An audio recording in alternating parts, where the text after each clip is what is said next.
भाषणबाजी हा माझा पिंड नव्हे. गेली 35 वर्ष आम्ही यात काम करतो आणि व्यासपीठावर तज्ज्ञ मंडळी बसलेले. फक्त प्रॅक्टिकली आम्ही सेंद्रिय शेती, आता आपण नैसर्गिक शेतीकडे वळतोय. यवतमाळला शहा म्हणून आहेत, त्यांची नैसर्गिक, त्यांना आता ह्यावर्षी पद्मभूषण पुरस्कार मिळाला आहे बघा. म्हणजे ही सर्व मंडळी आम्ही तेव्हापासून एकत्र काम करतोय. विषमुक्त किंवा नैसर्गिक शेती, सेंद्रिय शेती हे सगळे शब्द प्रयोग कन्फ्युजन करतात.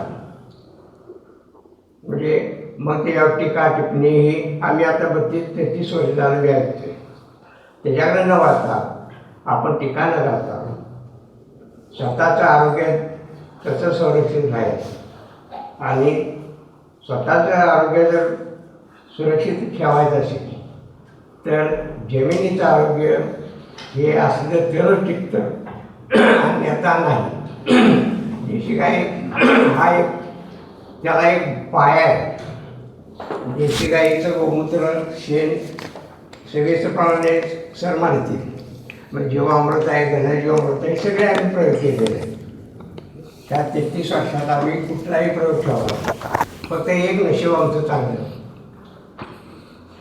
जमीन ही विषमुक्त ठेवण्याला कारण फक्त एकच होतं आमचं त्यावेळेचं, की सावे गुरुजी डहाणूला बरसातला सावे गुरुजीने 1996 साली अशीच एक कार्यशाळा घेतली होती आणि त्यांचे मग चिकूची, नारळाची, वांगी ही सगळं नैसर्गिक पद्धतीनं होतं. तेव्हापासून आम्ही तिथं यात करायला ठरवलं. जरा विषय तर होईल, जरा 1-2 शब्द तुमची परवानगी घेऊन आणि व्यासपीठाची परवानगी घेऊन मी सांगतो. आम्ही जेव्हा त्यावेळेला माझी द्राक्षबाग होती आणि द्राक्षबाग असताना आम्ही प्रयोग केला द्राक्षबागेला, काय वापरायचं नाही सर, ठीक आहे. मग भांगाल्याला गावात मिठाच्या रस्त्यावर गुळवंडा होतं, ते आणून आम्ही भरलं. उत्पन्न कमी आलं सुरुवात तेवढी. मग माझी गाडी मळ्याकडे जाताना आमच्या पार होता, हनुमान मंदिर होतं, त्या पारावर काय मंडळी बसायची आणि योगायोग असा झाला आणि खरंच त्यावर्षी उत्पन्न कमी आलं. 24 टन मी काढलं होतं रसायन खतावर, 24 टन. त्यावेळेला मी द्राक्षबागेचं द्राक्ष काढली होती आणि एकदम कमी आलं. आणि आमच्याकडं माझे गुरु किंवा माझे मित्र विट्याचे बाबापरे म्हणून नाव ऐकून माहीत असेल, आम्ही दोघे तेव्हापासून एकत्र. त्याने ते आले होते आणि आमच्या सासरवाडीच्या काय महिला आमच्या मंडळीला भेटायला आल्या होत्या. ते बसले, आम्ही बसलो पलीकडं आणि आमच्या मंडळीने विचारलं, का ग शकुंतला त्यावर्षी बागाचं पीक कुठलं म्हणजे त्यातली याद लागली, नोकरी ही करायची आणि कुठल्या कोणाला ते नादा लागले, जातीवाचक मी म्हणत नाही, ते नाव घेत नाही, कोणाला ते नादा लागले, नोकरी राहिली बाजूला, गेली की बागमध्ये. 3 वर्षानंतर आम्हाला माहीत होतं की लगेच आम्ही येणार नाही. आम्ही अभ्यास केला होता. 3ऱ्या वर्षापासून त्यावेळेचे शिक्षण मंत्री आपल्या जिल्ह्याचे, ते नाव घेतलं, नाव घ्यायचं नसतं, ते एका बालवाडीच्या उद्घाटनासाठी आमच्यात आले आणि ही सेंद्रिय द्राक्ष मी त्यांना दिलो. त्यांना बैठक वगैरे काय नाही, आपण आता खुर्चीवर बसले. त्यावेळेला मी खाली जे आमचं पॅकिंग चालू होतं त्यावेळेला त्याने पॅकिंगच्या सतरंजीवर बसून ती द्राक्ष खाल्ली होती. हा इतिहास आहे. चांगलं भाग का करतं, आपण नाराज नव्हता, किंमत न वही करता, जमीन ज्यावेळेला सशक्त जीवन ठेवू त्याच वेळेला येतं. टीका टिप्पणी सगळ्याला येते. सावे गुरुजीपासून आम्ही धडा घेतला, सावे गुरुजीपासून आम्ही पुढं आलो आणि हळूहळू सगळ्या बाबतीत आमचा अभ्यास होत गेला. ॲक्टिव्हिटी मी जास्त वेळ घेणार नाही, कारण फार मोठं बोलता पाहिजे, सांगता पाहिजे, अनुभव असतात. पुन्हा आम्ही सूर्यप्रकाश करत म्हणजे या पद्धतीनं पिकाचा अन्न तयार होतं हे होतं हे सगळं आलं आणि आम्हाला एक पुरावा सापडला. पुरावा असा सापडला की रासायनिक खतं आता एक टन आपण टाकलं, उसाला टाकू कोणत्याही पिकाला टाकू, 1 टन जर रासायनिक खत पडलं किंवा टाकला तर नायट्रिक ऑक्साईड 25 किलो तयार होतं. ह्या आव्हान आमच्याकडं तेव्हा सापडला. याला आम्ही मिळवला. ज्यावेळेला नायट्रिक ऑक्साईड तयार त्याला हसवणारा मराठीत वायू म्हणतो की सूर्यप्रकाश परावर्तित करतो. ही अगदी डीपमध्ये जाऊन आम्हाला ती अभ्यासाची सवय लागली.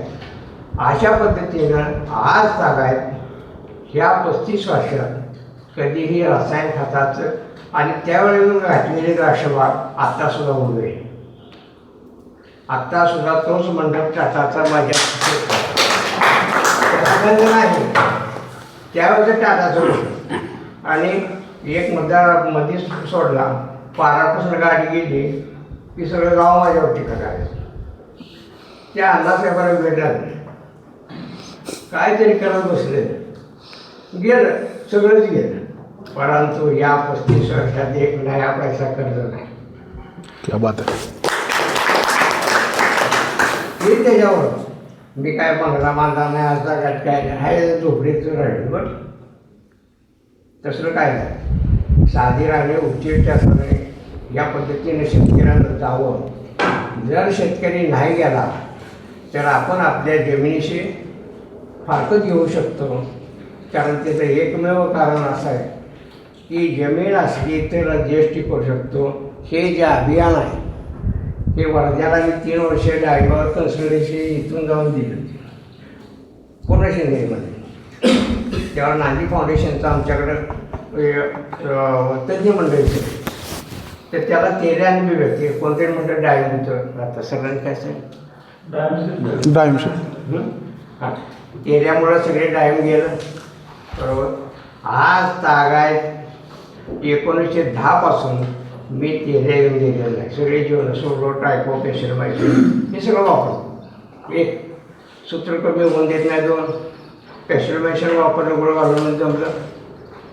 म्हणजे सवय लागली आम्हाला. आम्ही सुद्धा काही तज्ज्ञ नाही, कुठल्या विद्यापीठाचे म्हणजे डिग्री नाही घेतली. फक्त हे करता मी आर्टचा ग्रॅज्युएट होतो त्या वेळेला. फक्त इंग्लिशच होतं आहे नक्की, त्यामुळे मला सगळं समजत होतं. आता एक आहे शेतकरी बांधवांनी सगळं डोक्यातनं काढायचं. आता सध्या ते काढण्याचं एकमेव कारण असं आहे, मागच्या पिढीला देणगी ठेवायची असेल, जमीन ठेवूया, त्याच्या पलीकडे आपणाला काय करता आला. जर नाही ठेवली तर त्या पुढचं काय शब्द आपण वापरायचं नाही.